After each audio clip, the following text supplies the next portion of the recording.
गोरखपुर गांव, जहां अंधेरा होते ही लोग अपने दरवाजे बंद कर लेते हैं। गांव और शहर को जोड़ने वाला वो पुराना कच्चा रास्ता जो घने और सुनसान जंगलों के बीच से होकर गुजरता है।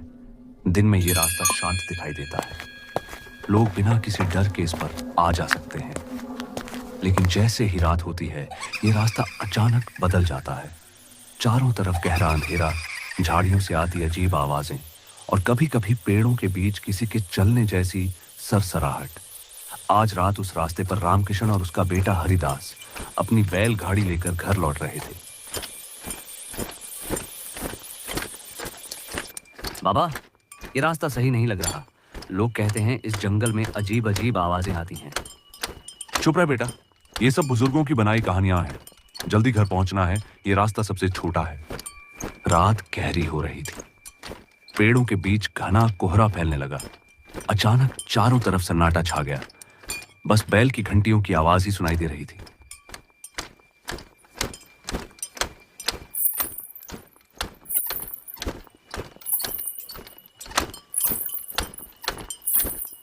बाबा, ये कैसी आवाज है?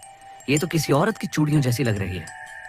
हवा होगी, ध्यान मत दे, बस गाड़ी चलाते रहो। लेकिन कुछ ही क्षणों बाद चूड़ियों की आवाज तेज हो गई और उसके साथ किसी की चीखने की आवाज भी आने लगी। हरिदास घबरा कर इधर उधर देखने लगा। बाबा, आपने सुना ये कैसी आवाज थी? बेटा, कोई जंगली जानवर होंगे, ध्यान मत दे, तू चल। हरिदास बैलगाड़ी आगे बढ़ता गया। सामने बरगद का पेड़ था जिसके नीचे एक बूढ़ी औरत खड़ी थी।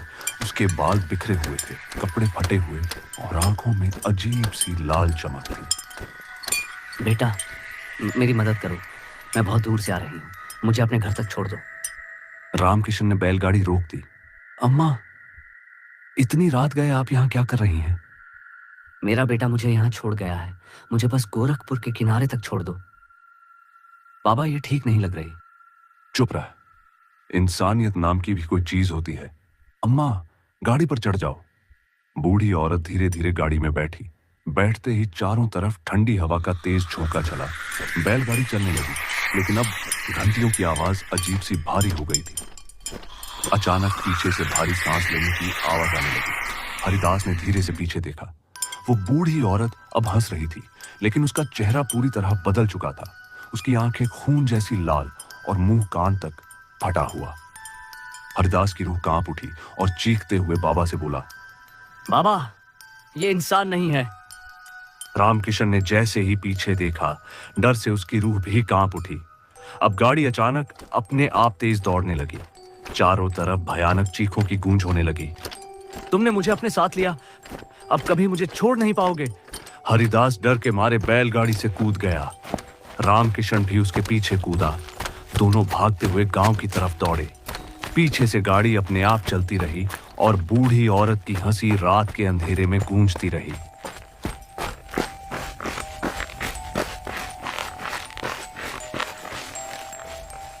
गांव पहुंचते ही दोनों घर में घुसते हैं और दरवाजा जोर से बंद कर देते हैं।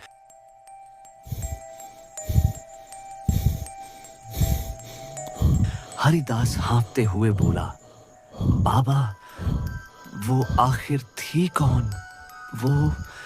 वो इंसान नहीं थी। रामकिशन कांपते हुए चारों तरफ देखता है। शायद वो वही आत्मा थी जिसे सालों पहले गांव वालों ने जिंदा जला दिया था। वो बदला लेने लौटी है। बाबा, अब क्या होगा?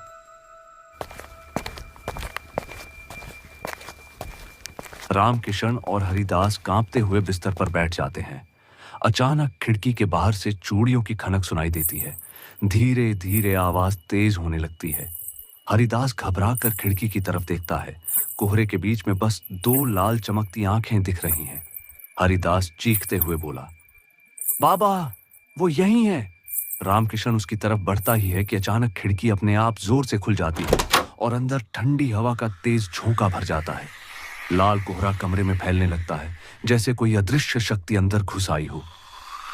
रामकिशन चिल्लाते हुए कहता है, दरवाजा पकड़ हरिदास, जल्दी। दोनों दरवाजा पकड़ने दौड़ते हैं। तभी पीछे से भारी कदमों की आवाज सुनाई देती है। धीरे धीरे कमरे में एक छाया आकार लेती है। पहले पैरों का आकार, फिर हाथ और फिर चेहरा। वो वही बूढ़ी औरत थी, लेकिन अब उसका चेहरा और भयानक हो चुका था। मुंह कान तक फटा हुआ, आंखें खून जैसी लाल और जीभ जमीन तक लटक रही थी। उसकी हंसी पूरे कमरे में गूंजने लगी। बेटा, मैंने कहा था ना, मुझे छोड़ नहीं पाओगे। हरिदास और रामकिशन दरवाजे की तरफ भागते हैं, लेकिन दरवाजा अचानक अपने आप बंद हो जाता है। कमरे की चारपाई अपने आप हिलने लगती है। बर्तन जमीन पर गिरकर खटखटाने की आवाज करते हैं। दीवारों से खून की धार निकलने लगती है। हरिदास कांपते हुए बोला, बाबा, ये सब क्या हो रहा है? बूढ़ी औरत चारों तरफ घूमते हुए कहती है, ये मेरा घर है, अब तुम दोनों भी यहीं रहोगे, हमेशा के लिए। अचानक सारी लाइट बुझ जाती है। कमरे में सिर्फ उसकी लाल आंखों की रोशनी रह जाती है। फिर अचानक सब कुछ खामोश हो जाता है। रामकिशन धीरे से फुसफुसाता है, हरिदास, तू है ना? कोई जवाब नहीं। फिर अंधेरे में हरिदास की चीख गूंजती है। रामकिशन तेजी से उसकी तरफ भागता है, लेकिन अचानक कुछ अदृश्य ताकत उसे पकड़ लेती है और कमरे के कोने में घसीट ले जाती है। रामकिशन की चीख और बूढ़ी औरत की हंसी एक साथ कमरे में गूंजती है। बाहर से अचानक दरवाजे पर भारी खटखटाहट शुरू हो जाती है। बूढ़ी औरत की आवाज दरवाजे के बाहर से आती है, बेटा, दरवाजा खोलो, मैं आ गई।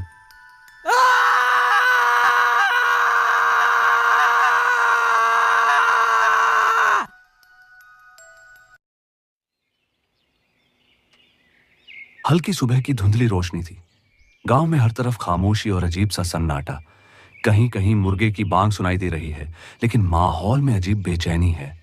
कुछ गांव वाले लालटेन और लाठी लिए रामकिशन के घर की तरफ बढ़ते हैं। कल रात इस घर से अजीब अजीब सी आवाजें आ रही थीं। मुझे लगा जैसे कोई चीख रहा हो, लेकिन डर के मारे मैं बाहर निकलने की हिम्मत ही नहीं कर पाया। हाँ श्याम, मैंने भी कुछ सुना था। पहले तो लगा कि कोई जानवर होगा, लेकिन फिर अचानक सब खामोश हो गया। घर तो अभी तक बंद ही है, अंदर से किसी की आवाज भी नहीं आ रही। चलो जरा देखते हैं। सब धीरे धीरे घर के दरवाजे के पास पहुंचते हैं। दरवाजा आधा टूटा हुआ और चर्र की आवाज के साथ हवा में हिल रहा था। चारों तरफ कोहरा फैला हुआ और वातावरण भारी लग रहा था। श्याम, ध्यान से, कहीं अंदर कुछ गड़बड़ ना हो। श्याम कांपते हाथों से दरवाजा धीरे धीरे खोलता है। अंदर घुप अंधेरा, सिर्फ खिड़की से हल्की सुबह की किरण अंदर आ रही है। सन्नाटा इतना गहरा कि सांसों की आवाज तक सुनाई दे रही है। जैसे ही गांव वाले अंदर कदम रखते हैं, उनकी आंखें उस भयानक नजारे पर टिक जाती हैं। कमरे के बीचों बीच रामकिशन और हरिदास की लाशें पड़ी थीं। उनके चेहरे पर ऐसा भाव था जिसे देखकर किसी का भी कलेजा कांप जाए। भय और चीख उनके चेहरों पर जैसे पत्थर की तरह जम गए थे। आंखें पूरी तरह खुली हुई और मुंह इतना सख्त कि लगता था मरते वक्त उन्होंने किसी खौफनाक चीज को देखा होगा। चारपाई एक तरफ टूटी पड़ी थी, जैसे उस पर कोई जोर से गिरा हो। बर्तन इधर उधर बिखरे हुए थे, मानो कमरे के अंदर कोई तूफान आया हो। दीवारों पर खून के धब्बे साफ नजर आ रहे थे और जमीन पर टूटी हुई चूड़ियों के टुकड़े बिखरे पड़े थे। मानो वो औरत यहां अपनी मौजूदगी का सबूत छोड़ गई हो। पूरा कमरा अजीब खामोशी से भरा हुआ था। सिर्फ टूटी खिड़की से आती ठंडी हवा की सरसराहट सुनाई दे रही थी। वो हवा भी इतनी ठंडी और भारी लग रही थी कि जैसे किसी अदृश्य ताकत का बोझ अपने साथ ला रही हो। गांव वाले ये मंजर देखकर सिहर उठे। किसी के मुंह से आवाज तक नहीं निकल रही थी। सभी की आंखों में डर और सवाल दोनों थे। आखिर इस घर के अंदर रात को क्या हुआ था? हे भगवान, ये क्या हो गया यहां? ये काम किसी इंसान का नहीं हो सकता। ये जरूर उसी आत्मा का काम है जिसके बारे में गांव के बुजुर्ग बताते थे। तभी गांव का बुजुर्ग धीरे धीरे कहता है, हमने कहा था रात को इस जंगल के पास से मत जाना। वो आत्मा अब और भी शक्तिशाली हो गई है। गांव वाले दोनों की लाशों को बाहर लाते हैं। सुबह का कोहरा अभी भी गहरा है, माहौल उदास और भारी। गांव के शमशान में लकड़ी की चिता सजाई जाती है। गांव वाले मंत्र बोलते हुए उनकी चिता को आग लगाते हैं। रामकिशन और हरिदास ने कभी किसी का बुरा नहीं किया था, उनके साथ ऐसा क्यों हुआ? ये आत्मा अब और लोगों को नुकसान पहुंचाएगी। हमें कुछ करना होगा। धीरे धीरे चिता से उठते धुएं से घूमकर जंगल की तरफ जाता है। जंगल के बीच से लाल कोहरा उठता है। औरत की वही डरावनी हंसी धीरे धीरे गूंजती है। तुम सबको मैं कभी नहीं छोड़ूंगी।